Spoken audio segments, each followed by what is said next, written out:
नमस्कार साथियों।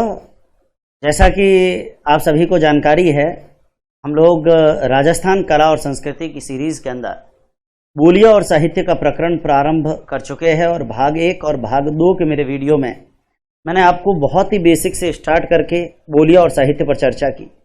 मैंने बात करी राजस्थान के मारवाड़, मेवाड़, वागड़, हाड़ौती तमाम क्षेत्रों में अलग अलग बोलियां बोली जाती है, मगर सर जॉर्ज अब्राहम ग्रियर्सन के द्वारा जब लिंग्विस्टिक सर्वे किया गया भारत का, तो उसमें उन्होंने राजस्थान की प्रचलित तमाम बोलियों के सामूहिक नाम के तौर पर एक नाम प्रयोग में लिया और वो नाम था राजस्थानी। विद्यार्थियों, ये राजस्थानी आज तक भारतीय संविधान की 8वीं अनुसूची में मान्यता प्राप्त नहीं है, क्योंकि मैं पिछली 2 क्लास में भी आपको बता चुका हूं कि राजस्थानी बोली ज़्यादा है और भाषा कम। इसके प्रॉपर कई सारे ऐसे अक्षर है जो हम बोलने में घरों में बोलते हैं, मगर लिखने के लिए हमें राजस्थानी का प्रॉपर अक्षर मिल नहीं पाता। विद्यार्थियों, मैंने पिछली क्लास के अंदर आपको डॉक्टर लुईस पिया टेसीटोरी के बारे में भी बताया। एक ऐसी शख्सियत जो वार्डिक and historical survey of India का अधीक्षक बनकर बीकानेर की धरती पर आया, जिसने बीकानेर के महाराजा गंगा सिंह के कहने पर चारण साहित्य के सर्वेक्षण का कार्य भी किया, लेकिन 1919 में स्पेनिश फ्लू की बीमारी का शिकार हुआ और बीकानेर की धरती पर ही जो कहते हैं कि इस दुनिया को छोड़कर चले गए। डॉक्टर लुईस पिया टेसीटोरी, जिनकी जीवनी धोरारो धोरी मैंने कल भी पूछा था आपको, श्रीलाल नथमल जोशी। विद्यार्थियों, कल की क्लास के अंदर और परसों की क्लास में हम राजस्थानी के ऊपर कुछ बात भी कर चुके हैं। मैंने कल ये भी बताया था कि राजस्थानी 13वीं शताब्दी के आते आते अपने अपभ्रंश से मुक्त हुई और 13वीं से 16वीं शताब्दी के बीच में आपको जानकारी हो, 13वीं शताब्दी से 16वीं शताब्दी के बीच में ये गुजराती के प्रभाव से युक्त रही और 16वीं शताब्दी के आते आते ये गुजराती के प्रभाव से भी अलग हो गई। और विद्यार्थियों, आपको जानकारी हो, स्वतंत्र राजस्थानी बोली अस्तित्व के अंदर आई। विद्यार्थियों, 16वीं शताब्दी के आते आते स्वतंत्र राजस्थानी बोली अस्तित्व में आ गई। ये तमाम मुद्दों पर चर्चा हमारी चल चुकी है, लेकिन जिस शख्सियत का जिक्र मैंने किया था, सर जॉर्ज अब्राहम ग्रियर्सन, विद्यार्थियों आज फिर मैं उनको याद करते हुए अपनी बात को आगे बढ़ा रहा हूं। सर जॉर्ज अब्राहम ग्रियर्सन पर अपनी बात को पूरा मैं हालांकि उनके व्यक्तित्व पर बात कर चुका हूं, मैं ये भी बता चुका हूं कि आईसीएस, बतौर आईसीएस वो भारत में कई बड़े बड़े पदों पर रहे, लेकिन वियना की 7वीं इंडियन ओरिएंटल कांग्रेस के अंदर उन्होंने लिंग्विस्टिक सर्वे का प्रस्ताव रखा 1891 में, जिसको तत्कालीन ब्रिटिश भारत सरकार ने अप्रूव कर लिया। 1894 के अंदर जिसने लिंग्विस्टिक सर्वे का कार्य प्रारंभ किया और 1898 से 1928 तक 21 जिल्दों के अंदर लिंग्विस्टिक सर्वे का प्रकाशन भी हुआ। 1912 में इन्होंने लिंग्विस्टिक सर्वे में राजस्थान की तमाम भाषाओं के नाम पर सामूहिक नाम के तौर पर राजस्थानी शब्द का प्रयोग किया। मगर आज मैं इस सर जॉर्ज अब्राहम ग्रियर्सन की चर्चा इसलिए भी कर रहा हूं क्योंकि विद्यार्थियों, जिस शख्सियत का मैं जिक्र कर रहा हूं, सर जॉर्ज अब्राहम ग्रियर्सन, आपको जानकारी हो, सर जॉर्ज अब्राहम ग्रियर्सन ने राजस्थानी को वैज्ञानिक दृष्टि से विभाजित किया और वैज्ञानिक दृष्टि से विभाजित करते हुए सर जॉर्ज अब्राहम ग्रियर्सन ने राजस्थानी को 4 भागों में डिवाइड किया। कितने भागों में? 4 भागों में। 4 भागों में डिवाइड किया। विद्यार्थियों, राजस्थानी को 4 भागों के अंदर डिवाइड किया गया और आपको जानकारी हो, राजस्थानी को 4 भागों के अंदर सर जॉर्ज अब्राहम ग्रियर्सन ने जो है वो डिवाइड किया। यहाँ एक चीज़ मैं बताना चाहूँगा, सर जॉर्ज अब्राहम ग्रियर्सन, आपको जानकारी हो, सर जॉर्ज अब्राहम ग्रियर्सन जिसकी मैं बात कर रहा हूँ, थोड़ा सा हमें ये समझना होगा कि उन्होंने राजस्थानी को 4 भागों के अंदर जो है वो डिवाइड किया। 4 भागों के अंदर उन्होंने राजस्थानी को डिवाइड किया और उनके इस डिवीज़न को लेने के लिए मैं इस चित्र का जो है वो प्रयोग ले रहा हूँ। आपको जानकारी हो, ये चित्र, इसके ऊपर और जो है वो चित्र वापस बन रहा है। धीरे धीरे हम इस तकनीक को भी समझ रहे हैं कि किस तरीके से ये काम करेगा। लेकिन विद्यार्थियों, आपको जानकारी हो, राजस्थानी के विभाजन को अगर आप देखोगे तो 4 अलग अलग भागों के अंदर राजस्थानी को विभाजित किया गया और 4 भागों में राजस्थानी को विभाजित किया गया, जिसके अंदर मैं एक चीज़ आपको बताना चाहूँगा।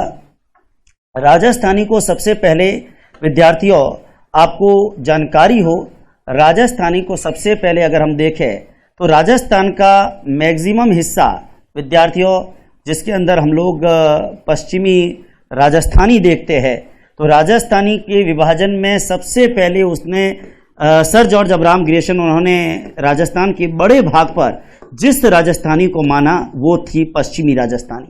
विद्यार्थियों, राजस्थानी का विभाजन कितने भागों में किया? 4 भागों में। कितने भागों में किया? 4 भागों में। लेकिन 4 भागों में जो सबसे बड़ा भाग राजस्थानी का रहा वो पश्चिमी राजस्थानी रहा। और विद्यार्थियों, इस पश्चिमी राजस्थानी के अलावा मैं जब पूर्वी राजस्थानी की बात करूंगा तो इस पूर्वी राजस्थानी को मुझे इंडिकेट करने के लिए मैं राजस्थानी को 3 भागों के अंदर डिवाइड कर रहा हूं। एक उत्तर पूर्वी, एक मध्य पूर्वी और तीसरा दक्षिण पूर्वी। आपको जानकारी हो, राजस्थानी का विभाजन हम कुल मिलाकर ये कह सकते हैं कितने भागों में किया गया? 4 भागों में। सबसे पहले राजस्थान के अधिकांश हिस्से में जो राजस्थानी बोली जाती है उसे हम पश्चिमी राजस्थानी कहते हैं। राजस्थानी का जो पूर्वी हिस्सा है, पूर्वी राजस्थानी, उसको 3 भागों में डिवाइड करते हैं। ऊपर उत्तर पूर्वी राजस्थानी, बीच में मध्य पूर्वी राजस्थानी और नीचे दक्षिण पूर्वी राजस्थानी। आप देख लीजिए, राजस्थानी का अधिकांश हिस्सा हमको दिखाई दे रहा है पश्चिमी राजस्थानी। पश्चिमी राजस्थानी मतलब इसमें हमारा कौन सा क्षेत्र आएगा विद्यार्थियों? सबको पता है, मारवाड़। इसका मतलब पश्चिमी राजस्थानी के अंदर जब उन्होंने मारवाड़ी को रखा तो हमें यह समझ में आना चाहिए कि राजस्थानी का एक बड़ा भाग पश्चिमी राजस्थानी और पश्चिमी राजस्थानी में भी एक बड़े हिस्से पर मारवाड़ी यानी राजस्थानी का अगर हमें किसी को मौलिक और एक मानक रूप कंपेरेटिवली मानना हो, वैसे तो अपने आप में 100% मानक तो कुछ हो नहीं सकता, क्योंकि राजस्थानी मारवाड़ में भी आप जोधपुर में जाते हो अलग मारवाड़ी होती है, अब पाली में जाते हो अलग मारवाड़ी होती है, अब बाड़मेर में होते हो अलग मारवाड़ी होती है। लेकिन विद्यार्थियों, मैं ये बताना चाहूंगा कि राजस्थान के मैक्सिमम हिस्से पर पश्चिमी राजस्थानी है, जिसका मुख्य रूप कौन सा है? मारवाड़ी। लेकिन मारवाड़ी के अलावा विद्यार्थियों आपको जानकारी हो, मारवाड़ी, मेवाड़ी, वागड़ी और शेखावाटी ये किस बोली का प्रतिनिधित्व करती है? सर जॉर्ज अब्राहम ग्रियर्सन के अनुसार मारवाड़ी, मेवाड़ी, वागड़ी और शेखावाटी ये चारों ही पश्चिमी राजस्थानी बोली का प्रतिनिधित्व करती है। ध्यान देना विद्यार्थियों, ध्यान दीजिए, पश्चिमी राजस्थानी बोली का प्रतिनिधित्व करती है मारवाड़ी, मेवाड़ी, बागड़ी और शेखावाटी। अभी मैं थोड़ी देर के अंदर एक एक बोली पर भी चलूंगा, लेकिन सर जॉर्ज अब्राहम ग्रियर्सन के वर्गीकरण को देखोगे तो उन्होंने मुख्य रूप से 4 भाग बताए। 4 में भी सबसे बड़ा भाग कौन सा है? पश्चिमी।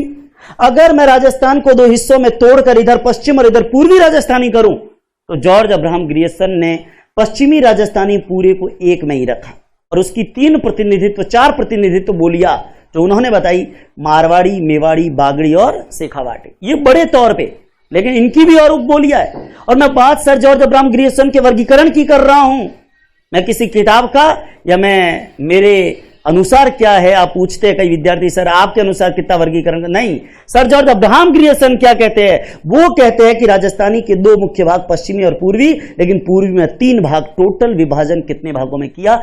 4 भागों में। टोटल विभाजन कितने भागों में किया? आपकी आज्ञा से मैं चाय पी रहा हूं, जरा ध्यान दे। आपको पता हो पश्चिमी राजस्थानी की प्रतिनिधित्व करने वाली बोलियां मारवाड़ी, मेवाड़ी, बागड़ी और शेखावाटी। अब बात आती है उत्तर पूर्वी राजस्थानी। विद्यार्थियों आपको जानकारी हो, उत्तर पूर्वी राजस्थानी, मध्य पूर्वी राजस्थानी और दक्षिण पूर्वी राजस्थानी। उत्तर पूर्व में आपको ध्यान हो जयपुर संभाग की विशेष रूप से बात होती है, लेकिन जयपुर संभाग से पहले भी अलवर भरतपुर का क्षेत्र, मेवाती और अहिरवाटी का जिक्र होता है। अब यहां गड़बड़ होता है कि हमारे विद्यार्थी जरा ध्यान दीजिएगा, एक बात मैं आपको बताना चाहूंगा, उत्तर पूर्वी राजस्थानी, मध्य पूर्वी राजस्थानी और दक्षिण पूर्वी राजस्थानी, हमारे अक्सर विद्यार्थी क्या करते हैं, जयपुरी ढूंढाड़ी को उत्तर पूर्वी में रख देते हैं, लेकिन नहीं, उत्तर पूर्व उस साइड अलवर भरतपुर का इलाका जयपुर से भी ऊंचा ऊपर। आपको ध्यान हो मैं बात जॉर्ज अब्राहम ग्रियर्सन की कर रहा हूं। वैसे तो राजस्थान का जब नक्शा पढ़ते हैं तो हम जरूर कहते हैं जयपुर संभाग उत्तर पूर्व में है, लेकिन यहां नक्शा या नहीं भरना है, यहां तो जॉर्ज अब्राहम ग्रियर्सन का वर्गीकरण काम आ रहा है। जॉर्ज अब्राहम ग्रियर्सन ने कहा उत्तर पूर्वी राजस्थानी के अंदर मेवाती और अहीरवाटी बोलियां ये इसका प्रतिनिधित्व करती है। मेवाती और अहीरवाटी जो राजस्थान के अलवर और भरतपुर रीजन में बोली जाती है, ये किसका प्रतिनिधित्व करती है? राजस्थान का नक्शा पता हो, उत्तर पूर्व में एकदम अलवर भरतपुर है ना, भरतपुर थोड़ा उत्तर पूर्व, अलवर भरतपुर उत्तर पूर्व में है। वहां बोली जाने वाली मेवाती और अहिरवाटी किसका प्रतिनिधित्व करती है? किसका प्रतिनिधित्व करती है मेवाती और अहिरवाटी? उत्तर पूर्वी राजस्थानी का। मध्य पूर्वी राजस्थानी, विद्यार्थियों देखिए इधर ऊपर जयपुर संभाग, लेकिन जयपुर के नीचे इधर हाड़ौती वाला संभाग भी शुरू हो जाएगा। जयपुर संभाग ऊपर है, नीचे हाड़ौती संभाग है, लेकिन इन दोनों का प्रतिनिधित्व करने वाली जयपुर संभाग में जयपुर और दौसा के आसपास ज्यादातर कौन सी बोली बोली जाती है? ढूंढाड़ी। लेकिन नीचे की तरफ जब आप टोंक से नीचे आओगे कोटा बूंदी की साइड, तो वहां कौन सी बोली बोली जाती है? हाड़ौती। अब कई विद्यार्थी कह सकते हैं सर हाड़ौती को दक्षिण पूर्वी में नहीं रख सकते क्या? और मैं बात मेरी नहीं कर रहा हूं, मैं बात कर रहा हूं सर जॉर्ज अब्राहम ग्रियर्सन की, जिन्होंने कहा कि उत्तर पूर्वी राजस्थानी का प्रतिनिधित्व मेवाती और अहिरवाटी करते हैं, बीच में मध्य पूर्व। जब आप मध्य पूर्व देखोगे तो मध्य पूर्व में ऊपर जयपुर संभाग का क्षेत्र, जयपुर वाला क्षेत्र, लेकिन नीचे हाड़ौती वाला क्षेत्र। तो कुल मिला के मैं कह सकता हूं ढूंढाड़ी और हाड़ौती की बोली ये किसका प्रतिनिधित्व करती है? ये मध्य पूर्वी राजस्थानी का प्रतिनिधित्व करती है। आपको जानकारी हो दक्षिण पूर्वी राजस्थानी का प्रतिनिधित्व कौन सी बोलियां करती है? जो राजस्थान के एकदम दक्षिण, ठेठ दक्षिण के अंदर है, अपनी भाषा में कह सकते हैं जो एकदम नीचे है राजस्थान के दक्षिण दक्षिण पूर्व में। और जॉर्ज अब्राहम ग्रियर्सन ने विशेष रूप से यहां चर्चा की थी मालवी और निमाड़ी की, मालवी और निमाड़ी। हालांकि जब हम राजस्थान की बोलियां पढ़ेंगे तो मालवी, निमाड़ी, रागड़ी कई बोलियां पढ़ेंगे, लेकिन मैं यहां पर बात कर रहा हूं सर जॉर्ज अब्राहम ग्रियर्सन की। और मेरे विद्यार्थी अगर ध्यान से सुन पा रहे हैं मुझे तो वापस एक बार देखिएगा। सर जॉर्ज अब्राहम ग्रियर्सन जिन्होंने राजस्थानी का विभाजन किया, और जिन्होंने राजस्थानी का विभाजन जब किया तो आप देखिए उन्होंने राजस्थानी को मूल रूप से कितने भागों में बांटा? उन्होंने राजस्थानी को मूल रूप से बांटा दो भागों में, पश्चिमी राजस्थानी और पूर्वी राजस्थानी। लेकिन परीक्षा में सवाल आता है सर जॉर्ज अब्राहम ग्रियर्सन ने राजस्थानी का वर्गीकरण कितने भागों में किया? 4, क्योंकि मूल रूप से 2 है, मगर पूर्वी राजस्थानी में कितने भाग है? 3। पश्चिमी राजस्थानी पूरी 1 है, और जिसमें उन्होंने 4 प्रतिनिधित्व करने वाली बोलियां बताई। एक मारवाड़ी थी, एक मेवाड़ी थी, एक बागड़ी थी और एक शेखावाटी थी। लेकिन पूर्वी राजस्थानी को अगर मैं 3 भागों में डिवाइड करूं तो ऊपर उत्तर पूर्वी राजस्थानी में मेवाती और अहिरवाटी को ले लिया। नीचे विद्यार्थियों आपको जानकारी हो ऊपर उत्तर पूर्वी राजस्थानी में मेवाती और अहिरवाटी को ले लिया, बीच में मध्य पूर्वी राजस्थानी में ढूंढाड़ी और हाड़ौती। हालांकि उत्तर पूर्व के अगर आप राजस्थान में जॉर्ज अब्राहम ग्रियर्सन के वर्गीकरण को नहीं पढ़ोगे तो सिंपल वे में तो अपन कह सकते हैं कि राजस्थान के पूर्व और उत्तर पूर्व की तरफ ढूंढाड़ी बोली जाती है, मगर बात ग्रियर्सन के वर्गीकरण की हो रही है। ग्रियर्सन ने कहा उत्तर पूर्वी बोली में मेवाती और अहिरवाटी उसका प्रतिनिधित्व करती है, मध्य पूर्वी राजस्थानी में ढूंढाड़ी और हाड़ौती उसका प्रतिनिधित्व करती है, और दक्षिण पूर्वी राजस्थानी के अंदर मालवी और निमाड़ी ये उसका प्रतिनिधित्व करती है। विद्यार्थियों मुझे लगता है अगर आपको समझ में आ रहा है, मैं एक चीज को, हालांकि ये ऑनलाइन ई कंटेंट के अंदर तो आप एक चीज को रिवाइव करके भी देख सकते हैं, बावजूद इसके मैं ये सोचता हूं कि मेरा विद्यार्थी अगर कान में ईयरफोन लगाकर और घर में एकांत के अंदर कमरे में बैठा है कि राजस्थान कला और संस्कृति की क्लास शाम 8 बजे आएगी, तो विद्यार्थियों कई बार मुझे क्लास को अपलोड करने में लेट भी हो जाता है, तो भी चिंता ना करें। आप 8 बजे अगर कभी कोई आवश्यक सूचना होगी क्लास लेट की तो YouTube चैनल पर, बाईस ई लर्निंग चैनल पर जो कम्युनिटी पोस्ट है उसमें मैसेज कर दिया जाएगा कि क्लास कितने बजे है, तो आप उस पर भी थोड़ा सा ध्यान रखें। लेकिन आपको जानकारी हो सामान्य रूप से हमारा जो क्लास का टाइम है, आर्ट एंड कल्चर की एक निःशुल्क कक्षा जो YouTube पे चल रही है वो 8 बजे शाम को लगभग इसका समय है। कभी अगर लेट हो तो कम्युनिटी पोस्ट पर उसकी जो है वो अपडेशन आ जाएगी, और आपने चैनल को अगर सब्सक्राइब कर रखा है तो जो भी वीडियो आने वाला है उसका नोटिफिकेशन भी आपके मोबाइल के ऊपर आ जाएगा। सब्सक्राइब के साथ आप बेल का, एक घंटी का निशान आता है उसको भी क्लिक कर लें। जो विद्यार्थी नए हैं और पहली बार YouTube के ऊपर किसी क्लास को देख रहे हैं उनसे मैं ये कहना चाहूँगा, और लगातार आप आर्ट एंड कल्चर पे बनेंगे तो जितनी भी प्रकरण है आर्ट एंड कल्चर की मैं YouTube के ऊपर करवाने का प्रयास निश्चित रूप से मेरा रहेगा। मगर अभी कल मैं जब देख रहा था 100 विद्यार्थी जो है वो लाइव क्लास को देख रहे थे, कुछ विद्यार्थी जुड़ जाए, लगभग 400-500 विद्यार्थी जब लाइव आने की स्थिति बने तो प्रयास ये रहेगा कि प्रीमियर की जगह मैं क्लास को लाइव भी ले पाऊं। लेकिन विद्यार्थियों, मैं क्लास लाइव लूं, लेकिन विद्यार्थी सोच रहा है कि क्लास अपलोड होगी रात को, बाद में देखूंगा, तो बाद में देखने का उतना आनंद क्रिएट नहीं होता जब लाइव क्लास को देखने का जो आनंद आता है। अब क्लास को निश्चित रूप से, क्लास जब भी शुरू होती है एक उत्साह होना चाहिए कि 8 बजे मेरी क्लास है और एक पंक्चुअलिटी के साथ मैं उस क्लास को देख सकूं। विद्यार्थियों, आपके रेस्पॉन्स जितना मिलेगा मैं उतना ही अपने क्लासेस की संख्या भी आगे धीरे धीरे बढ़ेगी और हमारे टीम साथी जो है वो भी मिलकर ये प्रयास करेंगे कि हम ज़्यादा से ज़्यादा कंटेंट यूट्यूब के ऊपर जो है आपको प्रोवाइड कर सके।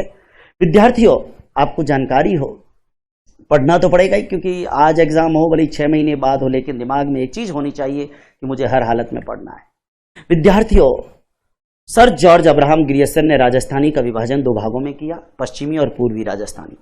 लेकिन कुल कितने भाग बताए? 4। पश्चिमी राजस्थानी, उत्तर पूर्वी राजस्थानी, मध्य पूर्वी राजस्थानी और दक्षिण पूर्वी राजस्थानी। अगर सिंपल क्वेश्चन पूछ ले कि सर जॉर्ज अब्राहम ग्रियर्सन ने राजस्थानी का विभाजन कितने भागों में किया? 4। पश्चिमी राजस्थानी में उन्होंने कितनी उपबोलियां बताई? मारवाड़ी, मेवाड़ी, वागड़ी और शेखावाटी। उत्तर पूर्वी के अंदर मेवाती और अहिरवाटी। 2 का मतलब यह नहीं कि 2 ही है, लेकिन उन्होंने उस उत्तर पूर्वी राजस्थानी का प्रतिनिधित्व करने वाली बोलियों के उदाहरण दिए थे। मध्य पूर्वी राजस्थानी के अंदर ढूंढाड़ी और हाड़ौती को प्रतिनिधित्व करता बताया और दक्षिण पूर्वी राजस्थानी के अंदर मालवी और निमाड़ी को उन्होंने बताया कि ये दक्षिण पूर्वी राजस्थानी का प्रतिनिधित्व करती है। समझ में आ रहा है? समझ में आ रहा है तो 1 सेकंड के लिए रुक के और सबसे पहला लाइक के ऊपर क्लिक कर लीजिए। वैसे नहीं समझ में आ रहा और पसंद नहीं है तो डिसलाइक भी कर सकते हैं और यूट्यूब चैनल को ऑप्शन है आपके पास, बंद भी कर सकते हैं। विद्यार्थियों, मैं अगले पेज के ऊपर चल रहा हूं। अब राजस्थानी का विभाजन और तमाम बेसिक बातों को करने के बाद अब वक्त आ गया है कि हम मूल जो राजस्थान की बोलियां है उनके ऊपर भी एक एक करके अपनी चर्चा को प्रारंभ करें। मैं राजस्थान की जो बोलियां है, देखिए 1961 की जो जनगणना रिपोर्ट थी उसके अंदर राजस्थान में 73 बोलियों का, उपबोलियों का जिक्र हुआ, लेकिन 46 बोलियां ऐसी थी जिनके वक्ता 1000 भी नहीं थे। वैसे तो राजस्थान के गली कूचे के अंदर अलग अलग बोली बोली जाती है। राजस्थान में कोस कोस पर वाणी बदलती है और कोस कोस पर पानी बदलता है। विद्यार्थियों, हमारी वाणी और हमारा पानी ये बदलता है। आज हम जिस शहर में रहते हैं उस शहर में भी आप 4 गली छोड़कर जाओगे तो आपको थोड़ा बहुत बोली में डिफरेंस दिखेगा। हमारी कम्युनिटी के अनुसार भी बोली में डिफरेंस है। एक समाज में बोली बोलने का तरीका दूसरा है, दूसरे समाज में दूसरा है। आपने देखा होगा हमारी बोली को सुनकर कोई व्यक्ति ये अनुमान लगा देता है कि फलाने इस शहर का है। आपको ध्यान हो, आपने बहुत पहले अगर कभी कहावत सुनी है आपके बड़े बुजुर्गों से कि किसी भी व्यक्ति का पेट देखकर उसके खानदान की पहचान होती है। पेट देखकर खानदान की पहचान होती है। विद्यार्थियों, किसी भी व्यक्ति का पेट देखकर उसके खान पान की पहचान होती है और किसी भी व्यक्ति की वाणी सुनकर उसके खानदान की पहचान होती है। किसी भी व्यक्ति का पेट देखते हैं कि ओ एकदम हट्टो कट्टो है, ये मतलब खाते पीते घर रो है, खान पान बढ़िया है, लेकिन किसी की आवाज सुनते अच्छी तहजीब है, अच्छा फलाने खानदान के हो, तब तो ये तहजीब आएगी। उस घर के संस्कार ही अपने आप में अलग है। और हमारे मुंह से अगर गालियां निकलती है, हेल्पिंग वर्ब निकलती है, ओ उवेरो पोत्रो उवेरो दीकरो है, तो बच्चा बीजो उम्मीद ही की करेगा। इसका मतलब क्या है कि किसी भी व्यक्ति का पेट देखकर उसके खान पान और उसकी वाणी सुनकर उसके खानदान की पहचान होती है। तो विद्यार्थियों, ये वाणी, ये आवाज हर गली के अनुसार भी अलग हो सकती है, हर कम्युनिटी के अनुसार भी अलग हो सकती है, लेकिन राजस्थान में मोटे तौर पर जिसके वक्ता बड़ी तादाद के अंदर है, कंपैरेटिवली हम ऐसी बोलियों का जिक्र करेंगे। और मैं सबसे पहले जिस बोली का जिक्र करने जा रहा हूं विद्यार्थियों, हमारी अपनी सबसे प्यारी, सबसे अनोखी, सबसे अद्वितीय कौन सी बोली है? मारवाड़ी। विद्यार्थियों, सबसे पहले बात कर रहा हूं मारवाड़ी। जहां न पहुंचे रवि वहां पहुंचे कवि और जहां न पहुंचे कवि वहां पहुंच जाए मारवाड़ी। विद्यार्थियों, सुना है? मारवाड़ी बड़े पक्के होते हैं। भारत के कोने कोने में मारवाड़ियों ने अपने व्यापार एस्टैब्लिश कर दिए। हमारी बोली के नाम पर ही हम मारवाड़ी कहलाते हैं। हमारी बोली के नाम पर हमारा क्षेत्र भी मारवाड़, और मारवाड़ में बोली जाने वाली बोली मारवाड़ी। लेकिन मारवाड़ी का रूप और ढंग भी अलग है। जोधपुर में जाते हैं मारवाड़ी थोड़ी अलग, आओ सा पधारो सा, कब आए थे, कब जाओगे, मीठी बोली है। जाने का भी पूछने का अलग तरीका है। विद्यार्थियों, पाली में आते हैं अलग मारवाड़ी और हमारे बाड़मेर में अलग मारवाड़ी। तो मारवाड़ी, एक बात ध्यान रखना, कोई भी बोली याद करो, बोलियां याद करना बड़ा इजी है। बोलियों के अंदर जो अतिरिक्त चीजें आएगी, साहित्य, साहित्य की विधाएं आगे, उसको थोड़ा सा टेढ़ा बढ़ता याद करना। बोलियां बड़ी सिंपल है। और कोई भी बोली याद करो, सबसे पहले आपको एक चीज ध्यान रखनी है, उसका क्षेत्र कौन सा है। कोई भी बोली याद करो, वो बोली बोली कहां जाती है। और एक बात ध्यान देना, बोली कोई ऐसी चीज नहीं है जिसको प्रशासनिक दृष्टि से किसी क्षेत्र के अंदर बांध कर रखा जा सके। अगर कोई बोली जोधपुर में बोली जाती है तो जोधपुर के आसपास के जिलों में भी थोड़ा बहुत उसका प्रभाव दिखेगा। आज हमारे घर में एक छोटा बच्चा है, आपको जानकारी हो, हमारे घर में एक छोटा सा बच्चा है, हमारे घर में एक छोटा सा बच्चा है। पोज। विद्यार्थियों,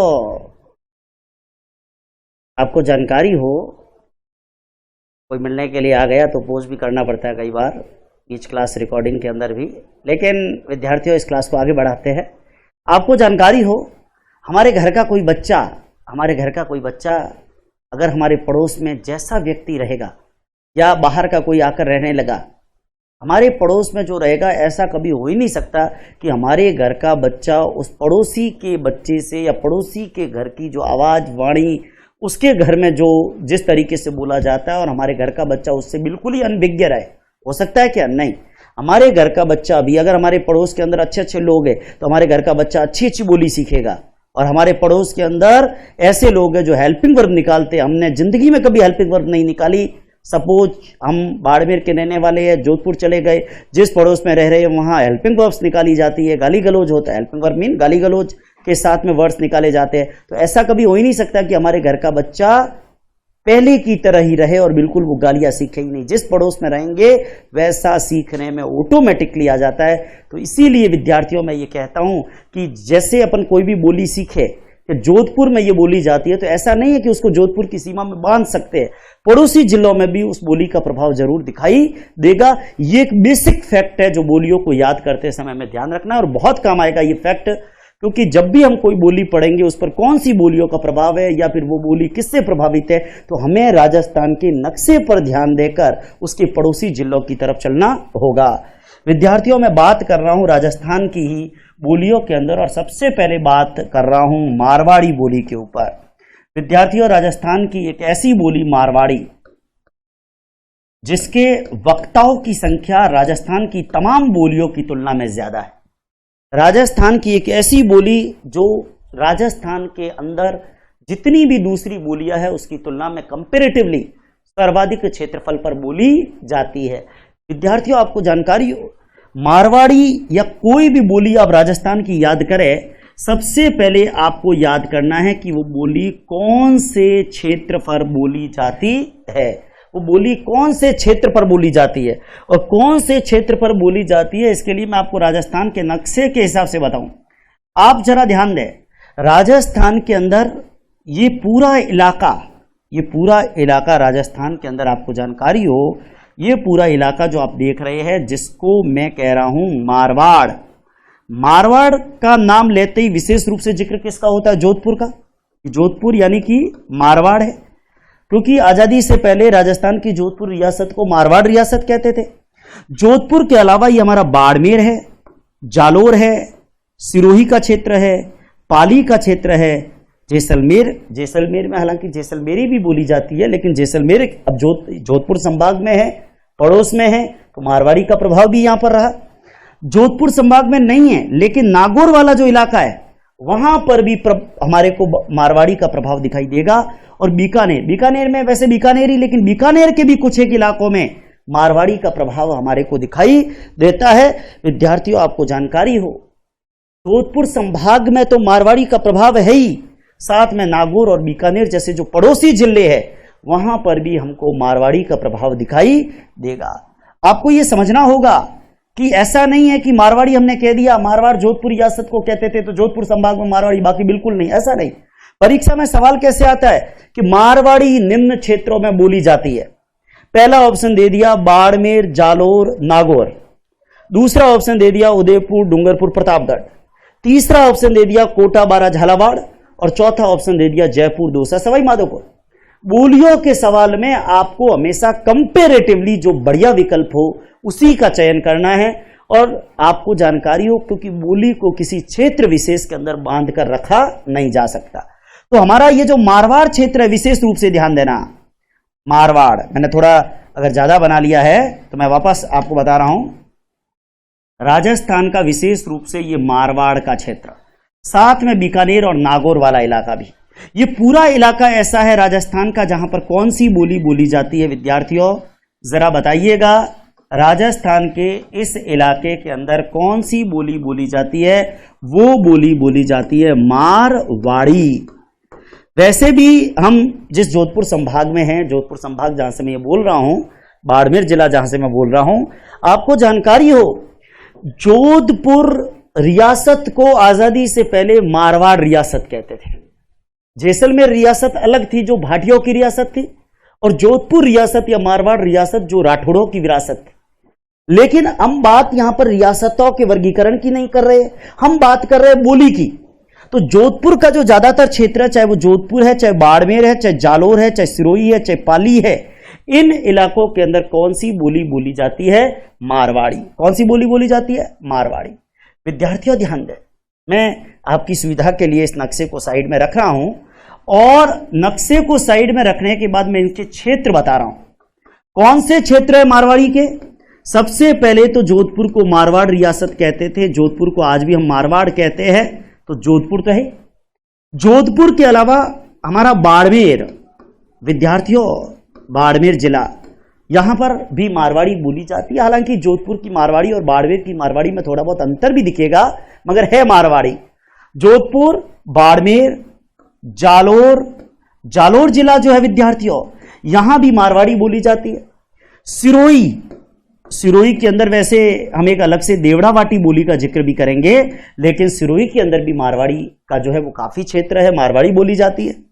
जैसलमेर में वैसे पर्टिकुलरली कई हिस्सों में जैसलमेरी भी बोलते हैं, लेकिन जैसलमेरी भी एक्चुअली मारवाड़ी की उपबोली ही है, और जैसलमेर में भी मारवाड़ी का प्रभाव हमें दिखाई देता है। साथ में हम आपको जानकारी हो, जैसलमेर, बाड़मेर, जालोर, सिरोही, जैसलमेर, पाली, यानी कुल मिला के अगर आप देख पा रहे हैं तो ये पूरा कौन सा संभाग है? बताइए ये कौन सा संभाग है? जोधपुर संभाग ही तो है। जोधपुर, बाड़मेर, जालोर, सिरोही, जैसलमेर, पाली, ये पूरा संभाग जोधपुर संभाग है। लेकिन बीकानेर और नागौर हमारे पड़ोसी है। विद्यार्थियों, पड़ोसियों को भी हम अपनी आवाज तो देंगे ना, वाणी का प्रभाव तो आएगा ना। तो बीकानेर और नागौर का इलाका भी, जहां पर भी मारवाड़ी का क्षेत्र हमें काफी कुछ दिखाई दे जाएगा। मगर विद्यार्थियों एक बात मैं बताना चाहूंगा आपको, एक बात मैं आपको बताना चाहूंगा, जब इस मारवाड़ी के प्रभाव की बात करते हैं, जब इस मारवाड़ी के बारे में बात करते हैं, तो एक चीज हमारे को समझनी होगी, और वो चीज ये समझनी होगी कि राजस्थान के अंदर सर्वाधिक क्षेत्रफल पर, राजस्थान के अंदर सर्वाधिक क्षेत्रफल पर और सर्वाधिक वक्ताओं के द्वारा बोली जाने वाली बोली कौन सी है? अगर परीक्षा में सवाल आता है कि राजस्थान की कौन सी बोली ऐसी है जो सर्वाधिक क्षेत्रफल पर बोली जाती है, तो विद्यार्थियों बताइए राजस्थान की कौन सी बोली सर्वाधिक क्षेत्रफल पर बोली जाती है? राजस्थान की कौन सी बोली सर्वाधिक क्षेत्रफल पर बोली जाती है? ऑप्शन आ गया, ए मारवाड़ी, बी मवाड़ी, सी शेखावाटी, डी हाड़ौती। आपको एक चीज की बात ध्यान रखना है, राजस्थान की, यहां मैं अपने टेक्निकल एक्सपर्ट से कहना चाहूंगा कि यूपीएस बज रहा है, बजने दीजिए, कोई दिक्कत वाली बात नहीं है। चलिए विद्यार्थियों, आपको जानकारी हो सर्वाधिक क्षेत्रफल पर बोली जाने वाली बोली कौन सी है? मारवाड़ी। सर्वाधिक क्षेत्रफल पर बोली जाने वाली बोली, परीक्षा में विकल्प दे दिया, सर्वाधिक क्षेत्र पर बोली बोली जाती है, ए मारवाड़ी, बी मेवाड़ी, सी ढूंढाड़ी, डी हाड़ौती। अब परीक्षा में आ गया सर्वाधिक क्षेत्र। एक बात विद्यार्थियों बताइए, राजस्थान के अंदर अगर 7 संभाग भी आपने भौगोलिक दृष्टिकोण से पढ़े, भूगोल में पढ़े, तो राजस्थान पूरे का लगभग 35%, राजस्थान पूरे का लगभग 35% कौन सा संभाग है? जोधपुर संभाग। राजस्थान पूरे का लगभग 35% जोधपुर संभाग है, और जोधपुर संभाग तो है ही, साथ में बीकानेर और नागौर जैसे जिले भी है। तो विद्यार्थियों, राजस्थान के अंदर सर्वाधिक क्षेत्रफल पर बोली जाने वाली बोली कौन सी होगी? मारवाड़ी। लेकिन दूसरा सवाल, राजस्थान में वक्ताओं के दृष्टिकोण से अव्वल बोली। आज से कई साल पहले तक राजस्थान जीके की कई गाइड्स ये कहती थी कि जयपुर में, चूंकि पूरे राजस्थान की अगर आबादी के दृष्टिकोण से देखें, जयपुर जिला सबसे बड़ा जिला है, जयपुर संभाग में आबादी ज्यादा है, तो ढूंढाड़ी होना चाहिए। मगर विद्यार्थियों, एक बात गौर करें, जयपुर संभाग में और विशेष रूप से जयपुर जिले में तो पूरे राजस्थान के लोग रहते हैं, क्योंकि वो राजधानी है, और भारत के अनेक हिस्सों से लोग आकर जयपुर में रहते हैं। ढूंढाड़ी के वक्ताओं की संख्या, क्योंकि जयपुर में रहने वाला भी हर व्यक्ति ढूंढाड़ी नहीं बोलता। आपको जानकारी हो, वक्ताओं के दृष्टिकोण से भी राजस्थान की कौन सी बोली अव्वल है? तो अपना उत्तर क्या होगा? मारवाड़ी। मैंने क्या कहा? जहां न पहुंचे रवि वहां पहुंच जाए कवि, और जहां न पहुंचे कवि वहां पहुंच जाए मारवाड़ी। विद्यार्थियों, ये मारवाड़ी का क्षेत्रफल भी सर्वाधिक है, और ये मारवाड़ी वक्ताओं के दृष्टिकोण से भी राजस्थान की अव्वल बोली है। विद्यार्थियों, बहुत अच्छे से समझिए। मैंने पिछली क्लास के अंदर जब चर्चा करी थी, तो मैंने एक बात बताई थी कि राजस्थानी की उत्पत्ति अपभ्रंशों से हुई। 13वीं शताब्दी के आते आते राजस्थानी अपने अपभ्रंश से अलग हुए। जॉर्ज अब्राहम ग्रियर्सन और पुरुषोत्तम दास जी मैनारिया मानते हैं कि राजस्थानी नागरी के अपभ्रंश से अलग हुई। कन्हैयालाल, माणिकलाल मुंशी और मोतीलाल जी मैनारिया ये मानते हैं कि राजस्थानी गुर्जरी के अपभ्रंश से अलग हुई। लेकिन विद्यार्थियों, आपको जानकारी हो, ये राजस्थानी किसके अपभ्रंश से अलग हुई? सुनीति कुमार चटर्जी वो मानते हैं कि राजस्थानी सौराष्ट्री के अपभ्रंश से अलग हुई, और एलपी टेसिटोरी मानते हैं कि सौरसेनी के अपभ्रंश से अलग हुई। लेकिन विद्यार्थियों, राजस्थानी के अपभ्रंश के मत तो पिछली क्लास में बता चुका हूं, लेकिन पर्टिकुलर अगर मारवाड़ी के बारे में पूछा जाए कि इसकी उत्पत्ति किससे हुई है, तो विद्यार्थियों, मैं पिछली क्लास में एक बात कर रहा था कि यह राजस्थान का मारवाड़ क्षेत्र नहीं दिख रहा है, कलर को चेंज कर लेता हूं। विद्यार्थियों, ये राजस्थान का मारवाड़ क्षेत्र, लेकिन मारवाड़ के बाद इधर आपको गुजरात भी तो दिख रहा है। इस नक्शे में तो क्लियर दिखेगा, कच्छ, बनासकांठा, साबरकांठा, अरावली, महिसागर, दाहोद, ये गुजरात के वो जिले हैं जो बिल्कुल विद्यार्थियों राजस्थान से सीमा बनाते हैं। आगे जब भूगोल पढ़ाऊंगा तो बाकायदा एक एक चीज बताऊंगा। अब देखिए, गुजरात, मारवाड़ क्षेत्र इधर गुजरात पड़ रहा है, मारवाड़ और दक्षिण राजस्थान के इधर गुजरात। तो विद्यार्थियों, ये पूरा इलाका एक समय हुआ करता था जब ये पूरा इलाका क्या कहलाता था? गुर्जरात्रा। और गुर्जरात्रा में जो बोली बोली जाती थी वो गुर्जरी। इसका मतलब अगर इंडिविजुअल, पर्टिकुलरली अगर मारवाड़ी की बात की जाए, तो विद्यार्थियों आपको जानकारी हो, ये मारवाड़ी, पर्टिकुलर अगर मारवाड़ी की बात करें तो विद्यार्थियों बताइएगा, ये मारवाड़ी किसके अपभ्रंश से अलग हुई है? ये मारवाड़ी किसके अपभ्रंश से अलग हुई है? ये मारवाड़ी गुर्जरी के अपभ्रंश से अलग हुई है। विद्यार्थियों, ये मारवाड़ी किसके अपभ्रंश से अलग हुई मानी जाती है? राजस्थानी की बात नहीं कर रहा हूं, राजस्थानी में अलग अलग मत बताए, लेकिन मारवाड़ी की उत्पत्ति किसके अपभ्रंश से? मारवाड़ और गुजरात। देखिए, आज टेक्नोलॉजी है तो आपको जैसा आप चाहते हो, देखिए आप, ये मारवाड़ और ये गुजरात क्या कहलाता है? गुर्जरात्रा। और गुर्जरात्रा में कौन सी बोली बोली जाती थी? गुर्जरी। तो गुर्जरी के अपभ्रंश से इस मारवाड़ी जो है, ये मारवाड़ी किससे अलग हुई? ये गुर्जरी के अपभ्रंश से अलग हुई। परीक्षा में पूछ ले, सर्वाधिक क्षेत्रफल मारवाड़ी, सर्वाधिक वक्ता मारवाड़ी, कौन से अपभ्रंश से अलग हुई? गुर्जरी के अपभ्रंश से अलग हुई। मगर विद्यार्थियों, बात मारवाड़ी की करता हूं, एक बात कहूंगा, मारवाड़ी, विद्यार्थियों मारवाड़ी की बात जब करते हैं, मैंने पिछली क्लास में भी एक बात बताई थी, मारवाड़ी के अंदर भरपूर साहित्य लिखा गया, मगर ये साहित्य जिस शैली में लिखा गया वो शैली कौन सी है? डिंगल। डिंगल कल हमने डिंगल और पिंगल, अगर किसी को नहीं समझ में आ रहा है डिंगल और पिंगल के बारे में, पिछला वीडियो देख ले। मारवाड़ी की साहित्यिक शैली डिंगल और पूर्वी राजस्थानी और ब्रज भाषा की साहित्यिक शैली पिंगल। अपन व्हाट्सएप पे स्टेटस लगाते हैं, आपको मैंने कल भी कहा था, व्हाट्सएप पे स्टेटस लगाते हैं उसको क्या बोलते हैं? डीपी, सॉरी स्टेटस नहीं, प्रोफाइल पिक। प्रोफाइल पिक को क्या बोलते हैं? डीपी। प्रोफाइल पिक को हम बोलते हैं डीपी। विद्यार्थियों आपको जानकारी हो, डी मतलब डिंगल, पी मतलब पिंगल। तो पश्चिमी राजस्थानी इधर डिंगल, उधर पिंगल। डिंगल मारवाड़ी की साहित्यिक शैली, पिंगल पूर्वी राजस्थानी और ब्रज की साहित्यिक शैली। डिंगल का साहित्य किसने लिखा? चारण कवियों ने। पिंगल का साहित्य किसने लिखा? भाट साहित्यकारों ने। डिंगल जैसा बोलते हैं वैसा लिखते हैं, पिंगल विशिष्ट काव्यात्मक शैली है। ये सारी चर्चा अगर किसी को नहीं समझ में आए पिछले वीडियो को देखिएगा, डिंगल पिंगल पर बड़े अच्छे से बात की है। विद्यार्थियों मारवाड़ी का साहित्य कौन सी शैली में लिखा गया बताइए? डिंगल। और डिंगल शैली में लिखा गया तो इस शैली में साहित्य को लिखने वाले ज्यादातर साहित्यकार कौन थे बताइए? कौन थे? चारण। ज्यादातर, ऐसा नहीं है कि बिल्कुल सब चारणों ने लिखा, लेकिन ज्यादातर साहित्यकार जिन्होंने मारवाड़ी के साहित्य को लिखा, जिन्होंने डिंगल के साहित्य को लिखा, वो ज्यादातर साहित्यकार कौन हुए? चारण साहित्यकार। समझ में आ रहा है? समझ में आ रहा है? एक काम जरूर कर दे, लाइक या डिसलाइक, दोनों में से कोई भी जो आपकी इच्छा हो। विद्यार्थियों डिंगल शैली के अंदर मारवाड़ी के साहित्य को लिखा गया, गुर्जरी के अपभ्रंश से इसकी उत्पत्ति मानी जाती है, सर्वाधिक क्षेत्रफल पर बोली जाने वाली बोली है, वक्ताओं के दृष्टिकोण से राजस्थानी की अव्वल बोली मारवाड़ी है।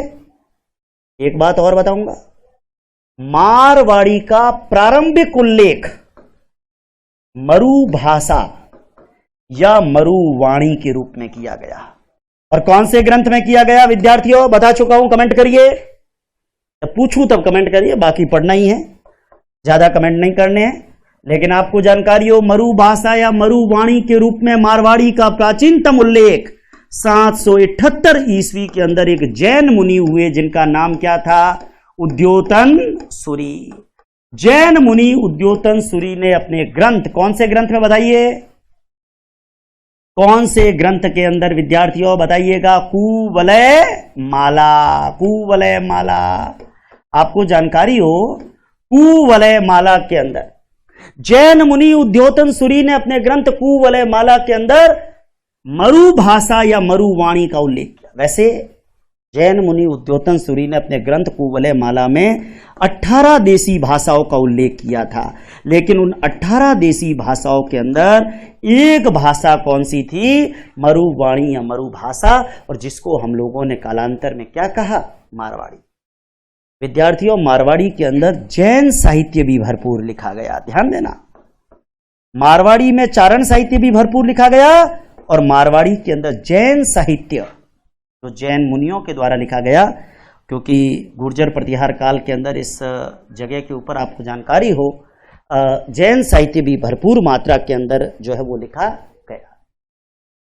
विद्यार्थियों इस मारवाड़ी के अंदर भरपूर साहित्य है, लेकिन जब बोलियां पूरी हो जाएगी और मैं साहित्य का जिक्र करूंगा तो जरूर आपको साहित्य और साहित्यकारों के बारे में भी बताऊंगा। लेकिन हर बोली में अगर मुझे कहीं लगता है कि यार ये ग्रंथ बताना चाहिए, तो मेरा ऐसा प्रयास है कि देखिए आप, अगर आपको मैं कहूं कि आज मैं साहित्य पढ़ाऊंगा और मैं साहित्य की 100 क्लास भी कराऊं और डेली के 100 ग्रंथ भी लिखाऊं, तो भी साहित्य पूरा होना नहीं है। साहित्य पढ़ने के लिए बेटर ऑप्शन ये है कि आप थोड़ा थोड़ा करके, धीरे धीरे करके, और आप साहित्य को पढ़ने का प्रयास करें। आप धीरे धीरे साहित्य को पढ़ने का प्रयास करें, आपको जानकारी हो, थोड़ा थोड़ा लेकिन लगातार। मैं जब जब भी साहित्य कराऊंगा कुछ न कुछ ग्रंथ, जैसे आपने देखा जॉर्ज अब्राहम ग्रियर्सन का the linguistic survey of India, the modern vernacular literature of northern India, जैसे एलपी टेसिटोरी का इंडियन एंटीक्वेरी, बहुत सारे ग्रंथ धीरे धीरे। वैसे ही एक ग्रंथ मैं आपको यहां पर जिक्र कर रहा हूं, जरूरत है इसलिए बता रहा हूं। एक मशहूर ग्रंथ विद्यार्थियों, अगर आपको जानकारी हो, एक मशहूर ग्रंथ, और वो मशहूर ग्रंथ वेली कृष्ण रुक्मणीरी, नाम सुना है? वेली कृष्ण रुक्मणीरी। विद्यार्थियों आपको जानकारी हो, वेली कृष्ण रुक्मणी री। विद्यार्थियों, वेली कृष्ण रुक्मणी री, वेली कृष्ण रुक्मणी री, यह ग्रंथ डिंगल शैली के अंदर लिखा गया और मारवाड़ी का मशहूर ग्रंथ। लेकिन वेली कृष्ण रुक्मणी री का जिक्र आता है तो इसके लेखक कौन हैं? बताइए कौन है? वेली कृष्ण रुक्मणी री के लेखक कौन है? वो है बीकानेर के राजकुमार। क्या नाम है? पृथ्वीराज राठौड़। बीकानेर के इस राजकुमार का नाम याद है? पृथ्वीराज राठौड़। विद्यार्थियों, वो पृथ्वीराज राठौड़ जिन्होंने ग्रंथ लिखा वेली कृष्ण रुक्मणी री, वेली कृष्ण रुक्मणी री। पृथ्वीराज राठौड़ ने दसम भागवतरा दुहा, गंगा लहरी, वेली कृष्ण रुक्मणी री कई ग्रंथ लिखे। ये वेली कृष्ण रुक्मणी री का जिक्र कर रहा हूं और ये इस ग्रंथ का जिक्र मैं आगे और भी करूंगा। विद्यार्थियों, ये वेली कृष्ण रुक्मणी री, इसके बारे में आगे चर्चा करूंगा कि किसने इसको क्या संज्ञा दी, ये भी बात करूंगा। आपको अगर ध्यान है तो आप जरूर बताइएगा लाइव चैट में, कमेंट में। वेली कृष्ण रुक्मणी री ग्रंथ को लिखने वाले पृथ्वीराज राठौड़ डिंगल के मशहूर साहित्यकार हुए। विद्यार्थियों, बीकानेर के महाराजा राय सिंह जी के भाई कल्याण सिंह जी के पुत्र पृथ्वीराज राठौड़ कहते हैं कि 1570 में जब अकबर का नागौर दरबार लगा और उस नागौर दरबार में बीकानेर के महाराजा कल्याण सिंह ने अकबर की अधीनता को स्वीकार किया तो उनके बड़े बेटे राय सिंह जी भी अकबर की दरबार में गए, अकबर की सेवा में रहे और छोटे बेटे पृथ्वीराज को भी उन्होंने अकबर की सेवा में छोड़ दिया। अकबर ने पृथ्वीराज राठौड़ को एक जागीर दी थी और वो जागीर कौन सी थी? गागरौन की जागीर। विद्यार्थियों, अकबर ने पृथ्वीराज राठौड़ को एक जागीर दी थी, वो जागीर गागरौन की जागीर। और इसी गागरौन के किले में बैठकर पृथ्वीराज राठौड़ ने एक ग्रंथ लिखा और वो ग्रंथ कौन सा है? वेली कृष्ण रुक्मणी। वो ग्रंथ कौन सा है? वो ग्रंथ है वेली कृष्ण रुक्मणी। विद्यार्थियों, पृथ्वीराज राठौड़ को एलपी टेसीटोरी डिंगल का हॉरेस कहते हैं। हॉरेस भी और कई जगह हेरोस भी लिखा मिलेगा। डिंगल का हॉरेस, आपको जानकारी हो डिंगल का हॉरेस। यहां पर एक महत्वपूर्ण बात आपको समझनी होगी, एक महत्वपूर्ण बात समझनी होगी। डिंगल का हॉरेस, ये हॉरेस प्राचीन काल का इटली का मशहूर कवि हुआ और जिससे तुलना की लुइस पिया टेसीटोरी ने। लुइस पिया टेसीटोरी खुद कहां के रहने वाले थे? इटली के उदीने में ही तो पैदा हुए। तो एलपी टेसीटोरी ने पृथ्वीराज राठौड़ को क्या उपमा दी? ये उपमा किसने दी बताइए? ये उपमा किसने दी? ये उपमा दी थी एलपी टेसीटोरी। विद्यार्थियों, आपको जानकारी हो, शायद गौर करिएगा, यहां थोड़ा सा महत्वपूर्ण बात ध्यान देना है। एलपी टेसीटोरी, डॉक्टर लुइस पिया टेसीटोरी। विद्यार्थियों, डॉक्टर लुइस पिया टेसीटोरी जिनकी बात मैं कर रहा हूं, आपको यह समझना होगा कि डॉक्टर लुइस पिया टेसीटोरी जिन्होंने पृथ्वीराज राठौड़ को कहा था डिंगल का हॉरेस, और पृथ्वीराज राठौड़ ने ग्रंथ लिखा था, उस ग्रंथ का नाम है वेली कृष्ण रुक्मणी री। और वेली कृष्ण रुक्मणी री विद्यार्थियों मशहूर ग्रंथ है। अकबर के दरबारी दुर्सा आढ़ा ने क्या कहा, यह आपके लिए होमवर्क है, जरा बताइएगा। विद्यार्थियों, वेली कृष्ण रुक्मणी री पृथ्वीराज राठौड़ ने लिखा, मारवाड़ी में लिखा गया और मारवाड़ी की साहित्यिक शैली कौन सी है? डिंगल में लिखा गया। लेकिन विद्यार्थियों, इस पृथ्वीराज राठौड़ को एलपी टेसीटोरी ने क्या कहा? डिंगल का हॉरेस। परीक्षा में पूछा जाता है डिंगल का हॉरेस किसे कहते हैं? पृथ्वीराज राठौड़ को। और किसने कहा? लुइस पिया टेसीटोरी। टेसीटोरी कह दो, टेसीटोरी कह दो। विद्यार्थियों, अगले पेज पे चल रहा हूं, काफी देर से इसी पेज को घुमा रहा हूं, लेकिन अगले पेज पर भी चलते हैं। आपको जानकारी हो, इस मारवाड़ी के अंदर जो ग्रंथ लिखे गए उन ग्रंथों के अंदर एक वेली कृष्ण रुक्मणी री ग्रंथ भी है, एक और ग्रंथ है राजयेरा सोरठा। राजयेरा सोरठा। विद्यार्थियों, राजयेरा सोरठा किसने लिखा? संत कृपाराम। संत कृपाराम। संत कृपाराम ने एक ग्रंथ लिखा राजयेरा सोरठा। और मैं यहां आपकी जानकारी के लिए बताना चाहूंगा, जब मैं राजियरा सोरठा की चर्चा यहां पर करता हूं, गौर करिएगा, राजियरा सोरठा का चर्चा जब मैं यहां पर करता हूं, कृपाराम जी ने लिखा, आपको ध्यान हो, संत कृपाराम जी राजस्थान के अंदर कहते हैं कि राजियरा सोरठा, जब कृपाराम जी के साहित्य को हम लिखते हैं, कृपाराम जी का एक चेला था जिसका नाम था राजिया, था बिल्कुल डल, जैसे कई गुरुजी के बड़े बड़े डल स्टूडेंट होते हैं ना, ठोट स्टूडेंट, अपनी मारवाड़ी में ठोट, और जय परीक्षा आवे मार सारे आखी पाकी चक्कर निकाले, मार सा आज चिमड़िया लाइन दूं, मार सा आज छाछ लाइन दूं, मार सा आज खुंबी लाइन दूं, एक क्या दे एक चक्कर निकाले हुए पछे जिदे मार सा कॉपी चेक करण बे तो मार सारे दिमाग रे मई सर रे दिमाग रे मई रह के ओ छोरो उगे छोरे नो नंबर कम की करण दूं, वो तो मारे चिमड़िया ले आवे, तुम्हारे काचरी ले आवे, तुम्हारे कलिंगो ले आवे, वो छाछ ले आवे, मैं ये नंबर कम की कर दूं, तो कैसे भी हो हमारा वो वरदहस्त उस बच्चे पे रह ही जाता है। तो विद्यार्थियों, राजिया जो था ना, उसको आता जाता कुछ भी नहीं था, पर कृपाराम जी की कृपा छाया थी उसके ऊपर, और कृपाराम जी ने जो दोहे लिखे वो राजिए के नाम से लिखे, राजिया हिट हो गया, और कृपाराम जी का आशीर्वाद रहा राजिए के ऊपर। विद्यार्थियों, आपको ध्यान हो, वो राजिया कृपाराम जी के आशीर्वाद से कहते हैं कि वो राजिया प्रचलित हो गया। आपने हिंदी साहित्य अगर पढ़ा है तो हिंदी साहित्य के अंदर राजिए के दोहों को आपने निश्चित रूप से पढ़ा होगा। किसी को अगर राजिए का कोई दोहा याद हो तो लाइव चैट के अंदर कमेंट करिएगा। मुझे दोहे ज्यादा याद रहते नहीं हैं क्योंकि मैं हिंदी साहित्य का विद्यार्थी नहीं हूं, लेकिन आपको अगर याद हो तो जरूर आप लाइव चैट के अंदर कमेंट करके और बताइएगा राजिए का दोहा। विद्यार्थियों, राजियरा सोरठा किसने लिखा? कृपाराम। मेरा उद्देश्य यहां मारवाड़ी, आप सोचोगे कि बोलियां बता रहा हूं, साथ में एक दो ग्रंथ क्यों बताए? क्योंकि ग्रंथ आप एक लिस्ट में 1000 याद करोगे याद नहीं होंगे, लेकिन थोड़ा थोड़ा करके याद करोगे याद हो जाएगा। राजियरा सोरठा कृपाराम ने लिखा, दिमाग में आ गया कि भाई राजिया था तो ठोट, लेकिन उस पर कृपा थी किसकी? कृपाराम की। वेली कृष्ण रुक्मणीरी के लेखक कौन है? पृथ्वीराज राठौड़, और जिसको एलपी टेसिटोरी ने कहा डिंगल का हॉरेस। विद्यार्थियों, एक ग्रंथ जिसका जिक्र मैं और कर रहा हूं, ढोला मारूरा दोहा किसने लिखा बताइएगा? ढोला मारूरा दोहा किसने लिखा बताइए? आगे जब चर्चा चलेगी ढोला मारू की कहानी भी बताऊंगा, लेकिन अभी एक चीज बता दीजिए, ढोला मारूरा दोहा किसने लिखा? ढोला मारूरा दोहा, ढोला मारूरा दोहा। एक बार सवाल आया था, और सवाल आया था 19 दिसंबर 2010, वरिष्ठ अध्यापक भर्ती परीक्षा पंजाबी विषय। 2010 में जब एग्जाम हुए थे, 2008 की सेकंड ग्रेड के नोटिफिकेशन के एग्जाम जब 2010 में हुए, उस समय हर सब्जेक्ट का जीके अलग होता था। तो पंजाबी विषय का जो जीके का पेपर था उसमें एक सवाल पूछा गया। मेरा एक स्टूडेंट पंजाबी का था, मुझे वो पेपर भी देखने को मिला। विद्यार्थियों, उसने एक सवाल पूछा था कि ढोला की जब शादी हुई तो उसकी उम्र कितनी थी? मारू की उम्र, ढोला की उम्र।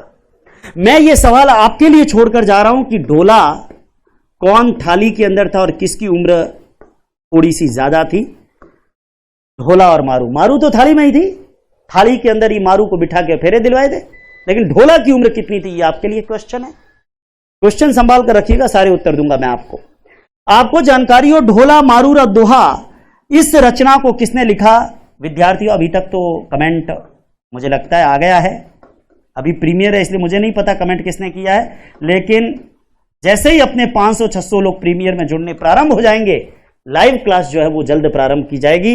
विद्यार्थियों, कवि कल्लोल का ढोला मारूरा दोहा, मैंने आपको ग्रंथ बताया, आप देखिए अभी तक अपन ने साहित्य का पार्ट भी शुरू नहीं किया, 5-6 ग्रंथ तो हो गए जो आपने याद किए होंगे, और धीरे धीरे भरपूर भंडार साहित्य का भी आपको कवर होगा।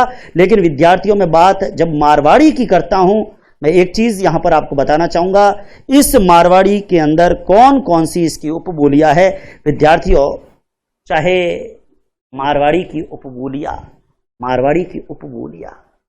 ये मेवाड़ी अपन मेवाड़ी को वैसे अलग पढ़ेंगे क्योंकि बड़े स्तर पर बोली जाती है, लेकिन विद्यार्थियों आपको जानकारी हो ये मेवाड़ी किसकी उपबोली है? मारवाड़ी की। वैसे मेवाड़ी को सेपरेटली भी कई लोग पढ़ते हैं, लेकिन मेवाड़ी है, शेखावाटी है, गोड़वाड़ी है, देवड़ा वाटी है। विद्यार्थियों ध्यान देना, शेखावाटी मारवाड़ी की उपबोली है, लेकिन तोरावाटी मारवाड़ी की उपबोली नहीं है। वो ढूंढाड़ी में पढ़ेंगे आगे। क्षेत्र एक ही है शेखावाटी और तोरावाटी का, मगर तोरावाटी ढूंढाड़ी की उपबोली है, शेखावाटी मारवाड़ी की उपबोली है। जैसलमेरी, बीकानेरी, विद्यार्थियों ये तमाम जो उपबोलियां है, ये तमाम उपबोलियां किसकी है? ये तमाम उपबोलियां मेवाड़ी, शेखावाटी, गोड़वाड़ी, देवड़ावाटी, जैसलमेरी, बीकानेरी, ये सभी जो उपबोलियां है विद्यार्थियों, ये उपबोलियां किसकी है? मारवाड़ी की। मेवाड़ी, अपन मारवाड़ी मेवाड़ी अलग पढ़ते हैं, अलग पढ़ेंगे, हेडिंग भले ही लगा लो अलग, लेकिन मेवाड़ी भी अल्टीमेट उपबोली किसकी है? मारवाड़ी की। अगर परीक्षा में आ जाए कि मारवाड़ी की कौन सी उपबोली नहीं है, ए मेवाड़ी, बी शेखावाटी, सी तोरावाटी, डी गोड़वाड़ी, तो आपको ध्यान। अब गड़बड़ क्या होती है? विद्यार्थी सोचता है यार शेखावाटी तोरावाटी एक ही क्षेत्र में, मेवाड़ी थोड़ी अलग है, क्योंकि मारवाड़ मेवाड़ वो मेवाड़ी लिख के आता है, गलत हो जाता है। तो अपने को ध्यान देना है, मारवाड़ी की उपबोली में मेवाड़ी भी है, शेखावाटी भी है, गोड़वाड़ी भी है, देवड़ावाटी भी है, जैसलमेरी भी है, बीकानेरी भी है। तमाम उपबोलियों पर भी मैं चर्चा करूंगा। मुझे लगता है वीडियो भी लंबा हो रहा है। विद्यार्थियों, मैं टेक्निकल एक्सपर्ट से पूछना चाहूंगा कितने मिनट का हो गया है? 52 मिनट की क्लास हो चुकी है, मुझे बताया जा रहा है। विद्यार्थियों, अपन इन उपबोलियों पर चलेंगे तो ये क्लास 1 घंटा क्रॉस कर जाएगी। अभी कई विद्यार्थियों के कल कमेंट आ रहे, सर क्लास बढ़ाए पर अलग अलग विषयों की बढ़ाए, एक ही विषय की, क्योंकि ऑफलाइन के अंदर क्या होता है, अपन लिखाते हैं, यहां लिखना है नहीं, तो क्लास में मटेरियल भी ज्यादा हो जाता है। और फिर अगर 2 घंटे की क्लास होगी तो ऐसा लगेगा कि वो इतना, ओ रे आज तो इतरो हैंग पढ़ियो, वो इतरो हैंग नहीं पढ़नो, इतरो ही पढ़नो जितरो पचे। थोड़ा पढ़ो लेकिन अच्छा पढ़ो। क्वांटिटी मैटर नहीं करती है विद्यार्थियों, मैटर क्या करता है? मैंने पिछली क्लास में भी कहा, आज फिर कह रहा हूं, स्मार्ट स्टडी, क्वांटिटी स्टडी नहीं। कई विद्यार्थी ज्यादा से ज्यादा किताबें पढ़ते हैं, ज्यादा से ज्यादा सवाल पढ़ते हैं। कम पढ़ो, तय कर लो मुझे ये पढ़ना है, लेकिन जो पढ़ना है और जो पढ़ा है उसको बार बार पढ़िए, क्योंकि एक लाइन है, रिवीजन इज डिवीजन। जो जितना ज्यादा रिवीजन करेगा, आप मटेरियल तय कर लो, उसके बाद प्रश्नोत्तर भले करते रहो, लेकिन मटेरियल तय कर लो तो मुझे ये पढ़ना है, फिर उसी को बार बार पढ़ो। परीक्षा में कीठा बढ़े, कोई 12 सवाल आए तो जिको सवाल 12, इतना अच्छा मटेरियल आप चाहे कहीं से भी पढ़े, लेकिन बढ़िया मटेरियल कवर करके उसको बार बार रिवाइज करके, और फिर अगर 12 आए तो खाली अपने अकेले हारूं कौन, पूरे राजस्थान हारूं 12 है, 12 आने रही तो कोई गारंटी भाई को नहीं कि भाई के तू आवेला, अपे भले घणो पढ़ियो और वो ही 12 आए तो की करोला। तो इसलिए जो पढ़ो उसको बार बार पढ़ो, क्वांटिटी नहीं क्वालिटी, स्मार्ट स्टडी, इसी उद्घोष के साथ। और आज मेरा एक वीडियो मैंने बेरोजगार विद्यार्थियों के पक्ष में भी डाला है, अगर आप देखना चाहे तो वो देख लीजिएगा। इस वीडियो से पहले दिन के अंदर एक वीडियो मैंने डाला था, एसएससी रेलवे एनटीपीसी स्टूडेंट्स के लिए बेरोजगारी कब मिटेगी, अब वो भी देख सकते हैं। निश्चित रूप से बेरोजगारों के हितों में हम लोग सभी खड़े हैं और एक पारदर्शी प्रणाली परीक्षा के लिए बननी चाहिए, हम सभी इस बात का समर्थन करते हैं। धन्यवाद, जय हिंद, जय भारत। कल फिर मिलूंगा बोलिया और साहित्य के अगले भाग के अंदर।